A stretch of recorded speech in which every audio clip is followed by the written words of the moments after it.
प्रणाम मित्रों, मैं हूं विकास सक्सेना। सामाजिक एवं राजनीतिक घटनाओं के विश्लेषण के यूट्यूब चैनल चैतन्य में आपका स्वागत है। आज देख रहे हैं विकास की बात। मुगल आक्रांताओं और इस्लामिक आक्रांताओं ने अपने शासन के दौरान यहाँ पर हजारों मंदिरों को तोड़ा, उनको तोड़कर मस्जिद में तब्दील कर दिया और इन मंदिरों पर सनातन धर्म को मानने वाले दोबारा अपना कोई दावा ना कर सकें, इसको लेकर वर्ष 1991 में तत्कालीन नरसिम्हा राव जी की सरकार ने एक कानून बनाया जिसे कहते हैं प्लेसेस ऑफ वर्शिप एक्ट, यानी कि उपासना स्थल कानून। इस कानून में सबसे बड़ी खासियत ये थी कि इस देश के रहने वालों को सुप्रीम कोर्ट, हाई कोर्ट या लोअर कोर्ट किसी भी न्यायालय का दरवाजा खटखटाने से रोक दिया गया। बहुत सारे सनातन धर्म के जो मानने वाले थे वो इस कानून को लेकर काफ़ी परेशान थे।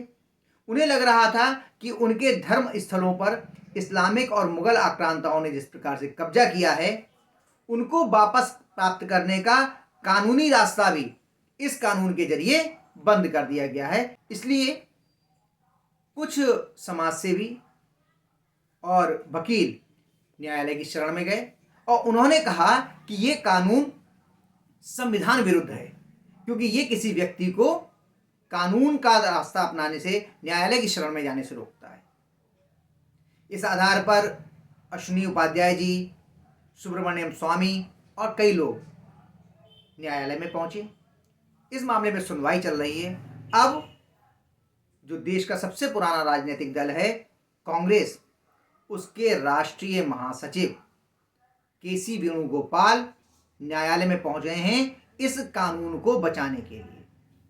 यानी कि हिंदू पक्ष को मानने वाले कुछ लोगों का ये मानना था कि ये कानून खत्म होना चाहिए, ये संविधान विरुद्ध है। लेकिन कांग्रेस के राष्ट्रीय महासचिव केसी वेणुगोपाल ने सुप्रीम कोर्ट में हस्तक्षेप याचिका दाखिल की है कि उनका भी पक्ष सुना जाए, इस कानून को रद्द ना किया जाए। क्या तर्क दिए हैं केसी वेणुगोपाल ने? उनका कहना है कि ये जो कानून बनाया गया था उस समय पर देश में कांग्रेस की सरकार थी, इसलिए और उसके सांसदों का इसको समर्थन प्राप्त था, इसलिए उसका पक्ष इसमें अवश्य सुना जाना चाहिए।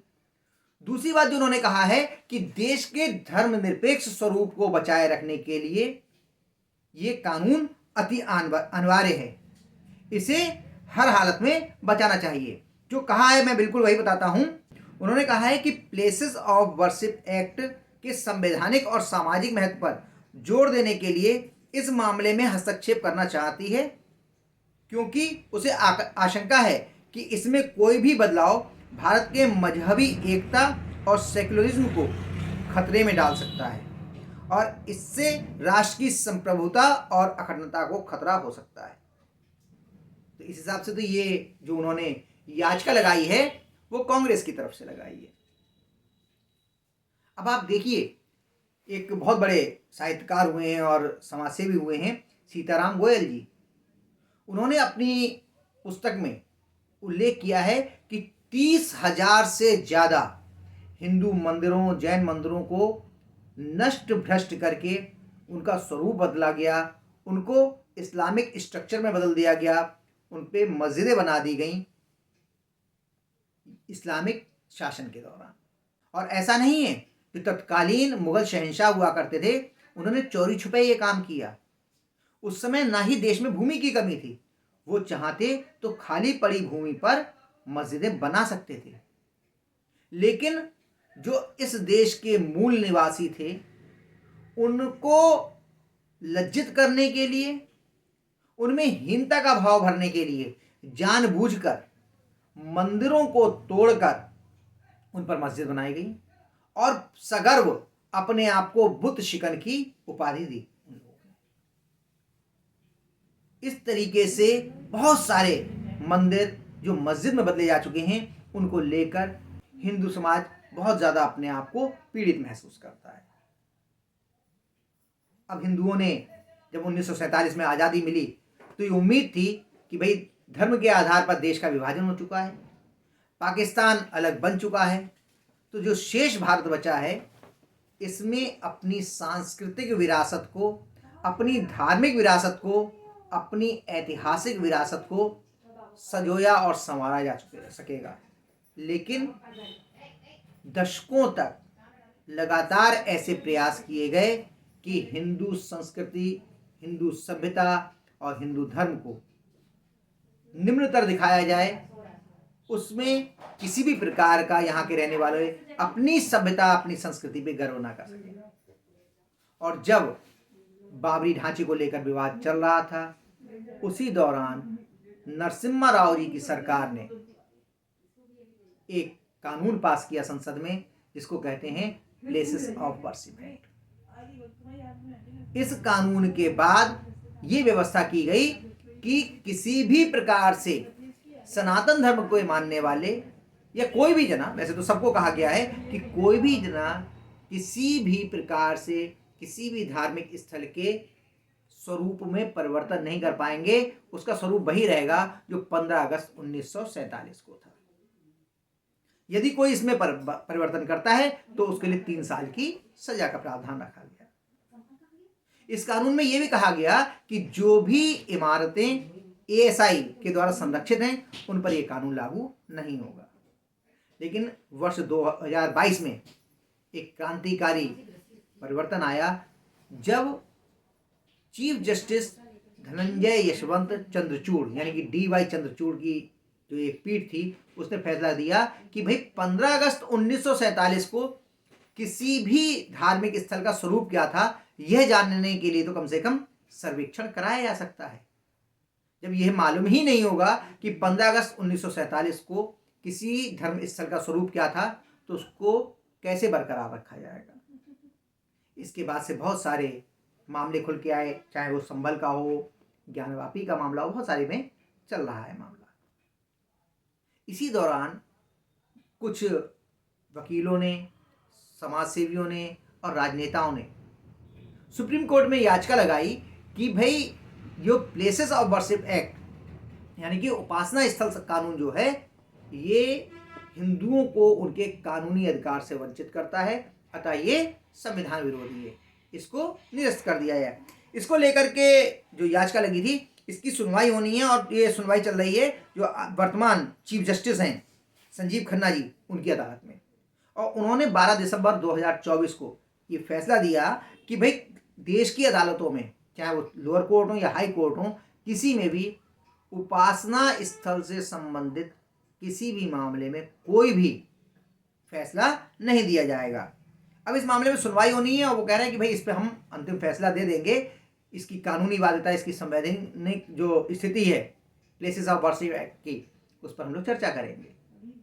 लेकिन इसी दौरान जिस तरीके से कांग्रेस पार्टी न्यायालय में पहुंची है, उसने हस्तक्षेप याचिका जो है वो दाखिल की है। इसके बाद ऐसा लगता है कि जो मुगल आक्रांताओं और इस्लामिक आक्रांताओं ने देश की संस्कृति को नष्ट और भ्रष्ट करने के जो काम किए थे, उसकी यथास्थिति बनाए रखना चाहती है कांग्रेस पार्टी। वो नहीं चाहती कि वो गुलामी के प्रतीक खत्म हो, जिन्हें जानबूझकर भारतीय समाज को लज्जित करने के लिए ज्यों का त्यों छोड़ा गया मुगल आक्रांताओं के द्वारा। आप देखिए, जो एक मस्जिद है आपकी कुतुब मीनार में बनी हुई कुब्बतुल इस्लाम मस्जिद, उसके शिलालेख को पढ़ करके हम लोग ये समझ सकते हैं कि किस प्रकार से मुगल आक्रांताओं ने इस देश के सनातन धर्मावलंबियों को लज्जित करने के लिए मंदिरों को तोड़ के मस्जिद बनाया। इसका शिलालेख मैं आपको पढ़ के सुनाता हूं। ये देखिए, आपका चल भी इसमें लगा हुआ है कि कुब्बतुल इस्लाम, ब्रैकेट में लिखा है इस्लाम की शक्ति, मस्जिद के नाम से प्रसिद्ध ये इमारत भारत में स्थित प्राचीनतम मस्जिद है। इसके मध्य स्थित आयताकार 43.2 मीटर बाई 39.9 मीटर सहन के चारों ओर दालान बने हैं, जिनमें प्रयुक्त खंभे तथा दूसरी वास्तु सामग्री मुख्यतः 27 हिंदू एवं जैन मंदिरों को ध्वस्त कर प्राप्त की गई थी। इस मस्जिद का निर्माण मामलुक वंशी सुल्तान कुतुबुद्दीन ऐबक ने सन 1193 से सन 1197 के बीच करवाया।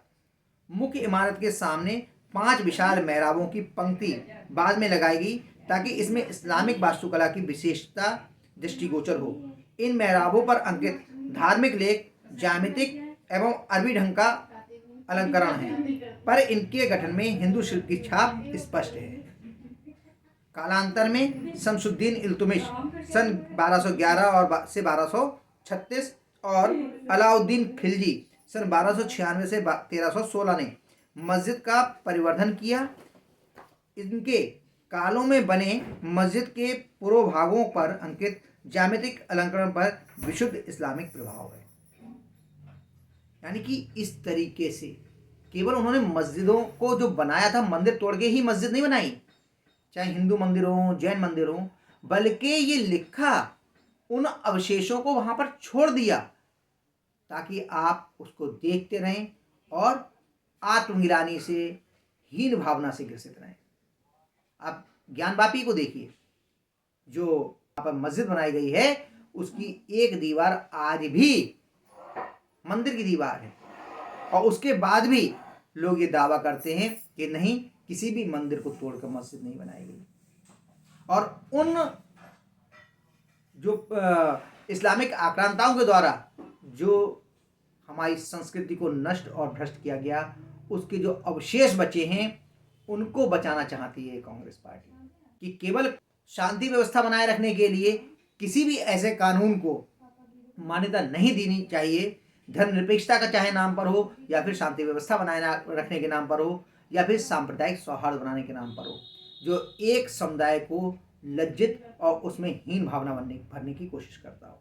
जो राहुल गांधी जी कुछ समय पहले तक खुद को दत्तात्रेय गोत्र का ब्राह्मण बताया करते थे, आज उन्हीं की पार्टी के लोग प्लेसेस ऑफ वर्शिप एक्ट के बचाव में पहुंचे हैं, ताकि हिंदू समाज या अन्य धर्मों के लोग अपनी उन इमारतों को वापस ना पा सकें जिनको इस्लामिक आक्रांताओं ने, मुगल आक्रांताओं ने तोड़ करके उन पर मस्जिद बना दी थी। शायद देश में ऐसा कोई स्थान नहीं है जहां पर यह दावा किया जा सके कि मस्जिद को तोड़कर कहीं मंदिर बनाई गई है। इसीलिए ये कहा जाता है कि ये कानून हिंदुओं के विरुद्ध है, मुसलमानों ऐसी किसी भी जमीन पर दावा करने की स्थिति में नहीं है।